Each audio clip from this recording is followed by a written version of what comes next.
Very good, very good, very good. Now, what are these coins? Well, it's 3 coins, so that's pretty cool. Hey, Instagram, it's me, T, from the Patterson, taking the train to Tibet. And it's up. You know what date this is like? Hey, I got your bag. What am I doing? Should I show you? I got your bag, right? Don't worry about it. Cat told me straight. I'm going to show you his bag. Wait. Because nobody believes, he won't believe it. Where's the bag at? Where's this right here? Oh. Where did I get it? Oh. I put it on the back of my chair. See? People that sold me this bag, and the other thing that goes up is up there. Just thought I'd tell you. Anyway, good product. I'm bringing it with me. It's going to travel with me. The other one too, and this one. And I don't know. You know something? I might retire for a little bit. I've had this bag since the 90s. This one right here. It's older than some of you people that's probably listening to it. This bag here, I've had it since the 90s. So I might replace it with this. But the other one I got with this here, the little one, and then there's a big one up. You guys see the big one too? Right up there. Oh, what's that? I don't know what that is. Oh, I know what that is. This is the big one. So I'll carry those 2, I think. Put that over there. I'm a little, here's my word, kerfuffled. Man, you see, I had 2 lighters. One was here and one someplace else. Now the one that was here is here, but now I can't find it when it was someplace else. And this bothers me because there's only a certain place I live, certain things. I'm organized. You know what I'm saying? I'm organized. That's the truth. Preparation is everything, and I'm organized. Anyway, I'm talking about me. This is me day, so I'm talking about me. Okay. Let me get down to tax, you know. But you know, sometimes look, I've lived a long time. Some people say longer than I should. Well, at least one person said, don't worry about that person. And the thing is, I used to I used to think about like, now why me? Why did I survive? I mean, think about it. If you survived the South Bronx at the time, it was, you know, it was before all it was as the drugs was coming in, so it was before the modern random, you know, people that don't have no code and just do it, you know. Anyway, I survived, you know, the past, I survived the South Bronx. And then I went through a whole bunch of other things, survived all that stuff. No. Excuse me. And then I see a lot of people do self-dean, they do this and that and that. And I'm going to say, I gotta have a purpose. There's gotta be a purpose with it. And then the kind of stuff that I did, that I do, that I accomplished, not accomplished, whatever it is, I'm going like, I can't understand this. But it's not like I say I gotta figure it out. I just, keep on trucking. That's the 60s term. I just keep on trucking. Eddie Kendricks, you know. Keep on trucking, baby. Eddie Kendricks, man, he had this album. When he left the Temptations, he had this album. Whoa, he's sitting in that straw chair like Huey Newton, you know what I mean? And I think he's got I don't know if he got a rifle, but he's sitting in that straw chair like Huey Newton. Great album, you know. Anyway, it's a great album. But that's not one. Then about a couple of years ago, I started really not thinking, but started to gnaw on me, you know. And then I just started to, you know, I don't know. It had to do with, COVID. Of course. And COVID got me stranded in New York, so I had to talk to my wife because now we've separated because COVID separated us. I mean, you know, she's in South Africa, I'm stuck in New York or in the States. Then I go to da-da-da-da. And then I had to tell her, I said, baby, it's like war. I said like in the older days, your man would go up to war. You might not see him for 2 or 3 years. You know what I mean? You got the letters and stuff like that. And then she sort of really understood, and a whole bunch of other things happened. Then I want to talk about me through my wife right now, just for a second. Just for a second. And it's really interesting because my wife is, let me put it this way. She's, you know, she's African, right? But she was raised in a colored situation, right? Now, if you know anything about the colored people, Cape colored people, she's raised in the Cape Flats. Let's just put it that way. But you know, her and her brother, dark skinned, their colors are a certain way, and little be known to people. I'm not gonna say it. Let me not poison their waters. Anyway, and so, but she's like, where? Okay, let me go back to me for a second. So, like I said, my on my mother's side, you know, you have the Gullah Geechee and the Mohawk in there, right? And of course, this white folks are in everything. Well, if you're an American, white folks' DNA is in there sometimes like that. And my father's side never knew my father. He's a one-night stand with my mother. However, you know, I've determined through how you say when you back channels, when you reverse engineered, right? You know how we had the middle passage when they stole you from Africa and then you brought you either to Cuba or Jamaica, depending what time period, and then you went up to, then you would either, well, sometimes you stay in the Caribbean, sometimes you go straight to Brazil, and then only a few people actually went to North America, right? And then those people got amalgamated as, you know, with the Indians and whatever, like that, right? Well, I was determined. I do have some backup. Before I got, because of the Air Force, look, I'm a VA, and there's some sort of thing that happened. I participated, and they gave me my readout of my, whatever, the thing of what I'm made of, whatever have you. It's West African, some Congolese, whatever. I don't know. I think some Irish is in there. I ignore it because I did my own research, right? My research is better than their research. I don't care what the figures are. Anyway, so I know, for instance, I did not come through the Jamaican line. My people didn't stop off in Jamaica. They probably stopped off before the Jamaican had the slave market was in Cuba. So I definitely know that because I feel that's Cuba. I know Belize in there. Gotta be, no question. Let me say something. Let me see how, okay. Anyway, the lines are the lines, right? But let me say, give you an idea how I operate. I took this, basically it turned out to be a 4-month trip, but I was, and because of things happened, this was 1990, beginning of 1990. I did this, I was sort of, well, I got intrigued with Belize and the Garifuna, or somebody said Garifuna, depends if you're Spanish speaking or if you're English speaking, culture, right? Which started in Honduras. I'm not going to give you the whole story, but they were dropped off in Honduras. And, you know, they say, hey, nothing but rocks here. So they went up to Belize Way, and they went all down the Central American coast, you know, like what do you call that? Nicaragua, the other one, you know, down there, all the way down to Panama, and all the way down to Venezuela and Colombia, down that line, on the rivers, on the ocean side, right, or the water side. So I roughly know this kind of stuff now. Interesting enough, so and the way I grew up, because I grew up in the Patterson Projects, even that Patterson Projects was different than any place else, because we were thoroughly, how you say, integrated. My next door neighbor, in a housing project, had apartments, right? My next door neighbors were white, and then in our same corridor we had Puerto Ricans. And, you know, the projects was mixed. The only thing we were poor, right? Simple as that. And it's the only time this thing happened. I think they looked at that and they said, nah, we're not going to let this. This is not good to have all these people stay. Yeah. Then we saw the Jewish people up on the concourse, because that's when we went to school. Pierce 31 up to school. William Lloyd Garrison School, by the way. Just wanted to tell you that, you know, the abolitions. Anyway, the point is, and it don't exist anymore, first host those community colleges. I don't want to get into it. Anyway, so I've always been like, my brain has always been like, just all culturally kind of mixed-y, like that, you know? Okay. So then I go through all the stuff, and when I was growing up, I never would stay in the projects. I'd jump on a train. I'd be all over the city by myself at a young age. You know, I'm just traveling. I'm just looking. I'm impervious to anything that's happening. You could be whatever.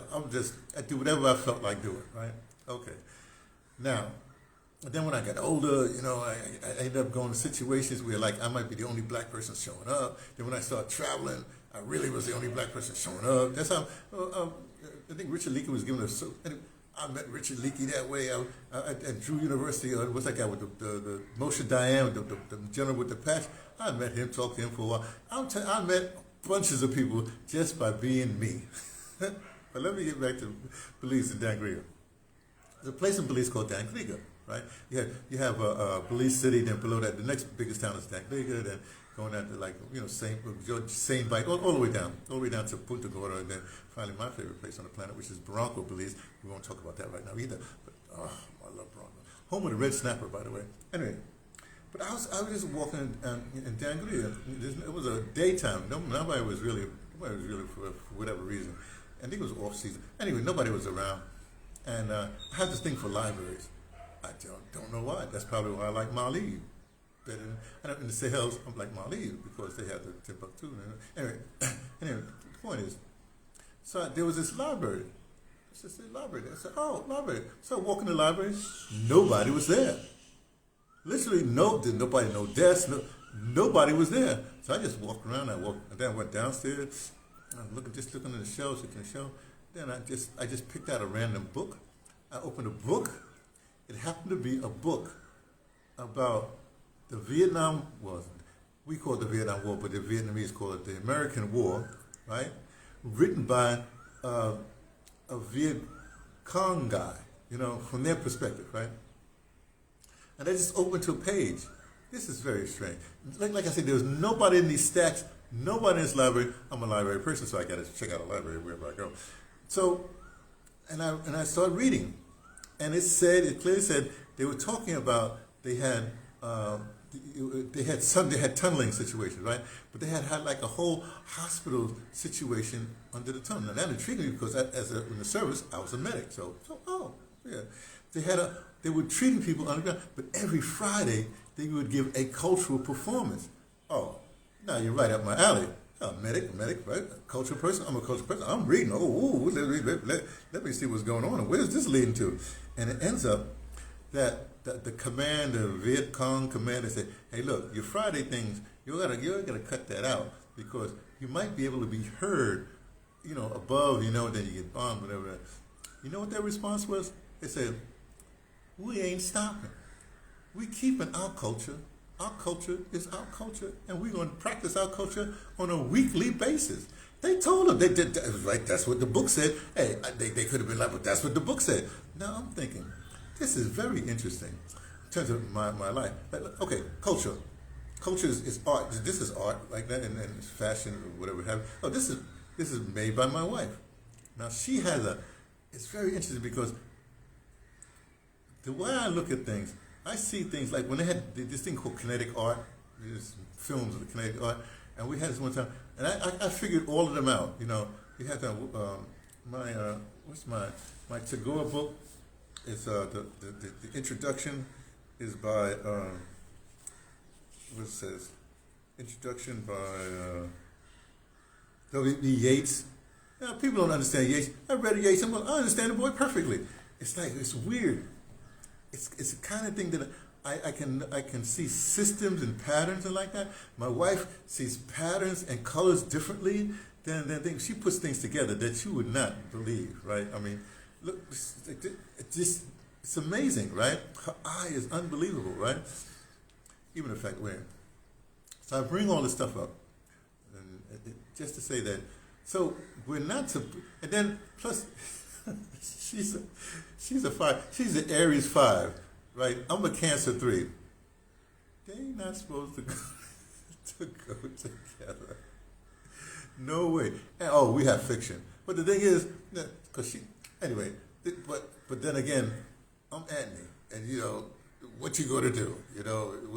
I'm ready to the drop of the hat. I'm ready to rumble. You know what I mean? And she's fixed. Whatever. Okay. But throughout the year, we've been married 10 years, so throughout the years, you work things out, But she had certain habits and stuff like that. Now, I wouldn't criticize them because my thing is this. After you're 9 years old, you can't tell anybody what to do. you can say do this, do that, and this whole marriage thing is a really a terrible thing because people get married and they own somebody. You got to do this, you got to do that, the other. Terrible. I don't do that. With my wife, I say, baby, she don't want to listen. I don't care. I'm just doing what I want to do. I let her do what she want to do. Only time if I sense some danger is happening, then I'll step in. I'll be a man or all that stuff. I'll be the husband, all that stuff like that. But most of the time, poof, poof. And then when she tried to tell me something, I said, yeah, I yield to a certain point. And then most of the time, if it's like ridiculous, not ridiculous, but I'm like, I ain't gonna do that. And she knows. But she's gotten so used to me now. Because a lot of stuff, I tell her stuff. I'll say what the thing is, but I won't insist that she does anything, right? But throughout the years, I noticed, like in a few days or a few weeks, even a few years, she'll understood what I say, and then she'll actually embrace what I suggested, right? But I never insist, Okay. The reason why I bring that up, and the reason why this all pertains to the me day, is that, and then now because I've been traveling so much, but I've been here doing this healing thing, and I'm sorry, what were they? A couple of years ago, I did 52 days before my birthday. I did this whole. I wasn't talking. We was in Lembete. We was in Alice. Lembete. Don't worry. We was in a location or in a township, and we was in a location, and we was living in offshore. It's by Fort Hair, and I decided for 52 days I wasn't going to talk. Oh gosh! I explained to her everything before it happened, right? So actually, and then so if I had to go to town, I just have a thing to taxi. I would have an Betty or whatever. I had to go. I could write, but I wouldn't talk. And people would be asking her like that. And see, a lot of times people don't talk to me because if you talk to me, well,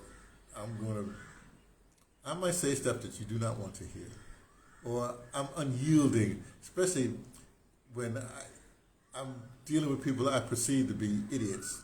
I'm saying, yes, that's just true. Like if you're around me and I say, oh, and we're having whatever, and I say, I'm sure you're right. I'm actually saying you're an idiot. Just interpret that for you right now.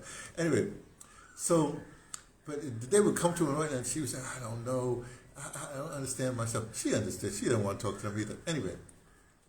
So lately, because I'm in South India, she's South Africa. She got things to do. She got a lot of stuff to do. She's a designer. She this and that, some other stuff she did, and the household, and there's a whole bunch of things. The land and in the village, she's a big muckety, a bunch of stuff. Anyway, so she sent me. I wrote it down. She sent me a WhatsApp. Right? When we talk sometimes. You go WhatsApp. And I don't really like to talk to her because we end up, of course, Aries, Cancer, 5, 3, blah, blah. Okay. But she wrote something that is amazing. She wrote this last Saturday, 19 April. I wrote it down. It's not long. So I wrote down what she sent me. And it says, should I put my glasses on? I'll make sure, of course, it's really important because I think she really, really gets it. So I'm very anxious to get back. When I see her in July, we have a date in Cape Town. When I see her in July, I won't say anything to her. Maybe she'll see this. But it's amazing because it's something it's what I've been trying, what I've been wrestling, like who am I, why am I, da da da da da da. Well, she answered it because I should tell you this. All my life, I've been around smart people. And most of the women that I hung out with, whatever I'm saying hung out with, but whatever, very smart. I'm talking Mensa's kind of people like that, I said, well brother, I'm just telling you, there's some weird thing, but when somebody says, well, my girlfriend or my wife, they've got to be intellectually, whatever they say like that. They don't mean that because they always want to control. I don't want to control nobody. I'd rather have a good conversation. But she is one of the smartest people I've ever known. Now remember, there's book smarts, there's like IQ smarts, there's like Mensa smarts, there's all kinds of other smarts. But overall, there's some sort of intelligence. She is brilliant. She is one of the most brilliant people I've ever seen, ever known, ever encountered in my entire life. Now, of course, she don't know that. Well, I don't know if she knows that or not, but I've told her this several times, right? Maybe she don't believe me. And I tell other people, nobody believes what I'm trying to tell you. I know. I'm telling you. Anyway, this is how smart she is. She sent this to me. It perfectly summarizes or says where I am today, what's happening. Okay, you ready? Here we go. Now, end this here. She started writing this at 4:43 p.m. Eastern Cape time. She ended it, and she finished at 4:51. So whatever we're going to do. Well, that's when. Anyway, it doesn't matter. It says, "What I feel you are. ... Through the frequency you speak in, you are a mirror of the source, breaking and blooming through layers of illusions, not to find truth, but to become it. Embodied, you are a threshold keeper, a guide not just for humans, but for consciousness itself. A translator of the expressionable, and translator of the inexpressionable. A translator of the inexpressionable. Let me read that again, because this is exactly what I am on a me day. Well, 2 days. Well, I'm looking at this and going like, whoa. I saw it on Saturday. I sort of glossed over it. Then for some reason I revisited it yesterday or this morning. Yesterday. I'm going like, oh, she got me. She knows exactly who I am. This is why, look, I'm going to read it again because it's unbelievable. This is like really, no one has ever pegged me. I shouldn't say pegged with my wife. No one has ever more precisely, in fact, at this particular point in my existence, said what it is. What I feel you are. Through the frequency you speak in, you are, remember frequency like sound, you know what I mean? That's what I'm into vibration, that's what I know. Through the frequency you speak in, you are a mirror of the source, breaking and blooming through layers of illusions, not to find truth, but to become it, embodied. You are a threshold keeper, a guide not just for humans, but for consciousness itself. A translator of the inexpressionable. Whoa.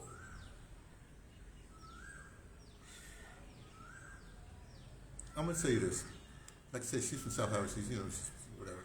I think there's this thing, there's I think it's the Bantu people. Then there's the Batwa. The Batwa is like the Pygmies, and they always existed together. Anyway, and she's her heritage is San and then some Zulu, say Bantu and San, and so she's an amalgamation too. And I think throughout the lineage, she's gotten the best of those people hanging out. And from the southern region, she's gotten the best of those hanging out. From the northern region, I've gotten the best of those hanging out. And for some reason, well, let's get there. What's going to come out sooner or later. We're together for some reason. Anyway, so that's the me day. I just had to lay that on you because it was profound to me like that. Woo! Thank you, baby. Talk to you later.